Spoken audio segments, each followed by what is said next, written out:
Student आज हम पढ़ेंगे कुछ क्वेश्चंस पढ़ेंगे लिमिट ऑफ फंक्शन के। तो एक मैं क्वेश्चन लिखता हूँ, limit x approaches to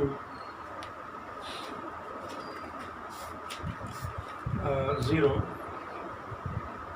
3x cube minus 2x square plus x divided by 4x square plus 2x। ठीक है स्टूडेंट्स, अच्छा देखना क्या है कि अगर ऐसे फ्रैक्शन में यानी कि रैशनल एक्सप्रेशन हमें गिवन हो तो हम क्या करेंगे, सबसे पहले देखेंगे क्या इसमें कोई कॉमन है तो हम कॉमन लेंगे। ठीक है, अगर कोई भी कॉमन नहीं निकल रहा, अगर एक्सप्रेशन क्वाड्रेटिक है तो हम देखेंगे भाई ये मिडिल टर्म ब्रेक हो रहा है तो हम उसकी जो मिडिल टर्म है उसे ब्रेक करेंगे। ठीक है, अगर इन दोनों में से कोई तीसरी कंडीशन है, कोई फार्मूला अप्लाई हो रहा है तो हम क्या करेंगे, उस एक्सप्रेशन में ऊपर या नीचे कहीं भी कोई फार्मूला लग रहा होगा तो हम फार्मूला यूज़ करेंगे। लेकिन इस क्वेश्चन में देखें कॉमन है, ऊपर वाली टर्म में से कॉमन है तो यहाँ से कॉमन x है तो हम x कॉमन लेंगे तो ये बचेगा 3x स्क्वायर 2x प्लस 1। नीचे से x कॉमन है, ठीक है, 2 भी कॉमन है, आपकी मर्ज़ी। सिर्फ हम क्या करेंगे, 2 भी कॉमन निकाल सकते हैं लेकिन वेरिएबल में कॉमन ले रहा हूँ। ठीक है, तो यहाँ पे बचेगा 2x से कट गया, कैंसिल हो गया। ठीक है, अब हम लिमिट अप्लाई करेंगे, जहाँ पे x है यहाँ मैं 0 पुट करूँ तो क्या होगा 0, यहाँ भी 0 पुट करूँ तो ये भी 0 हो जाएगा तो क्या बचेगा 1। ठीक है, इसी तरह यहाँ 0 रखें तो 4 0 0 क्या बचेगा 2। ये इसका आंसर है। ठीक है, इसी तरह हम एक और क्वेश्चन करते हैं।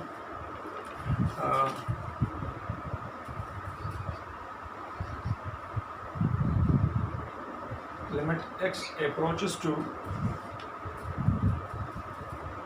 3x square minus 9 over x minus 3। देखिए यहाँ पे इस क्वेश्चन में कहीं x कॉमन नहीं है, x इस तरफ है तो इस टर्म में नहीं है। ठीक है, और नीचे वाली टर्म में भी कोई कॉमन नहीं है। लेकिन एक बात जहन में आ रही है, यहाँ डिफरेंस ऑफ 2 वाला फार्मूला यूज़ हो रहा है तो हम क्या करेंगे, इस ऊपर वाली टर्म को डिफरेंस ऑफ 2 में ब्रेक करेंगे। मैं अगर इसे डिफरेंस ऑफ 2 में सबसे पहले इसे रीअरेंज करें, डिफरेंस ऑफ 2 में मैं 9 को ऐसे लिख सकता हूँ 3 स्क्वायर और नीचे वाली टर्म सेम लिखें। ठीक है, लिमिट x अप्रोचेस टू 3।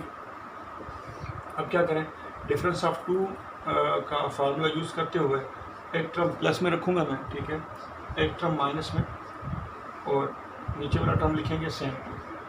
ये दोनों सेम हैं, ये डिवाइड हो गए, कैंसिल हो गए। ठीक है, तो अब क्या करेंगे, ये जो टर्म बची है यहाँ पे x की जगह मैं 3 को सब्स्टिट्यूट करूँगा, यहाँ 3 रखूँगा, 3 + 3 6, ये इसकी लिमिट है। ठीक है, ये हमने क्वेश्चन किया।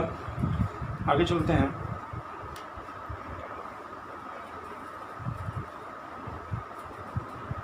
जब एक बात मैं आपको ये भी बताता जाऊं कि अगर डायरेक्ट लिमिट पुट करने से, जैसे मैं क्वेश्चन 1 दोबारा लिखता हूं, ये क्वेश्चन जो मैंने किया था लिमिट,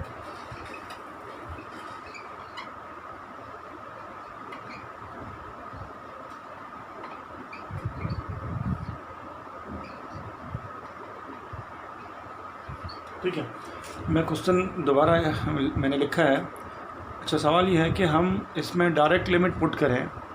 ठीक है, डायरेक्ट मैं यहाँ लिमिट पुट करता हूँ 0, यहाँ पुट करेंगे 0, यहाँ भी x 0 रखेंगे तो ये क्या होगा 0, नीचे भी 0। तो ये जो एक्सप्रेशन हमें मिला है ये मीनिंगलेस है। ठीक है, इन एक्सप्रेशंस को हम कहते हैं इनडिटरमिनेंट फॉर्म। अगर डायरेक्ट लिमिट पुट करने से ऐसी कंडीशंस आ रही हैं 0/0 या इन्फिनिटी आ रहा है या इन्फिनिटी प्लस इन्फिनिटी आ रहा है या इन्फिनिटी इनटू इन्फिनिटी आ रहा है। ठीक है, अगर ऐसी कंडीशंस आ रही हैं तो हम क्या करेंगे, हम वे चेंज करेंगे। यानी कि हम देखेंगे क्या क्वेश्चन में कोई कॉमन है या कोई फार्मूला लग रहा है तो हम फार्मूला लगाएंगे, ठीक है। तो इसी तरह मैंने शुरू से ही मैंने यहाँ से कॉमन लिया था, क्योंकि अगर मैं डायरेक्ट लिमिट पुट करता तो ये आंसर आता। देखिए मैंने डायरेक्ट लिमिट पुट की हुई है, आंसर क्या आया 0/0। ये जो 0/0 एक्सप्रेशन है ये इनडिटर्मिनेंट, इसे कहते हैं इनडिटर्मिनेंट फॉर्म, यानी कि मीनिंगलेस फॉर्म है, इसकी कोई माना नहीं है, ठीक है। तो अगला क्वेश्चन करते हैं, question number 3। Limit x approaches to 2 x square minus 5x plus 6 divided by x square minus 6x plus 10, ठीक है।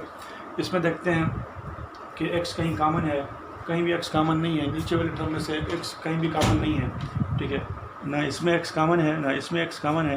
तो सबसे पहले हम देखेंगे ये एक्सप्रेशन कौन सा है, क्वाड्रेटिक एक्सप्रेशन है, इसका पावर 2 है, इसका भी पावर 2 है, टर्म्स कितनी हैं, ट्राइनोमल है। तो हम क्या करेंगे, इसे फैक्टराइज करेंगे, मिडिल टर्म को ब्रेक करेंगे, ठीक है।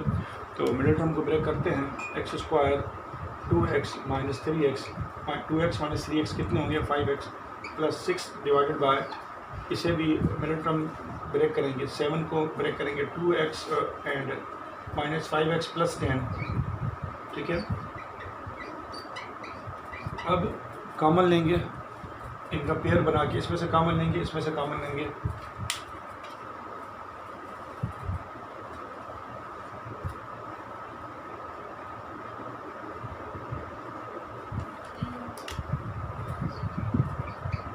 ठीक है।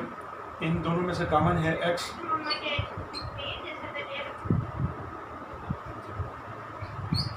यहाँ से 3 कॉमन लेंगे, 3 का टेबल लगेगा। अच्छा माइनस जो है इसके साथ मल्टीप्लाई होगी, ये माइनस हो जाएगी, 3 का टेबल 6 पे 2 टाइम लगेगा।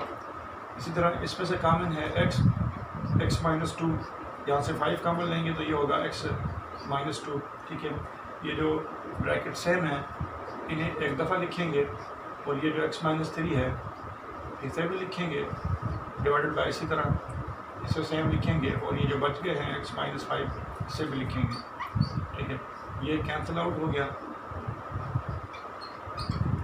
अब हम लिमिट जो है ना हम सब्स्टिट्यूट करेंगे, जहाँ पे x है वहाँ 2 रखेंगे, यहाँ मैं 2 रखूँ, 3 में से 2 माइनस करेंगे तो क्या बचेगा माइनस का 1, यहाँ 2 रखूँ, 5 में से 2 माइनस करेंगे तो क्या बचेगा माइनस का 3, माइनस से डिवाइड करते हैं तो आंसर क्या आएगा 1/3, ठीक है। तो अगर ऐसे फ्रैक्शनल यानी कि रैशनल फ्रैक्शन जो होगी उसमें हम यानी कि देखेंगे, अगर x कॉमन है तो x कॉमन निकालेंगे, अगर कोई फार्मूला लग रहा है डिफरेंस ऑफ 2 की तरह तो वो यूज़ करेंगे, अगर कोई फार्मूला नहीं लग रहा तो हम देखेंगे भाई फैक्टराइज हो रहा है, यानी कि मिडिल टर्म ब्रेक हो रही हो तो हम उसको मिडिल टर्म को ब्रेक करेंगे, तो आगे हम सिंप्लीफाई करेंगे। अगर डायरेक्ट पुट करने से कोई ना कोई वैल्यू आ रहा है, जैसे जो डेफिनेट वैल्यू हो, डिफाइन वैल्यू हो, जैसे 0 1 2 3 4 5 इस किस्म के अगर कोई भी वैल्यू आ रहे हैं तो हम एक्सेप्ट करेंगे कि उस फंक्शन की यही लिमिट है।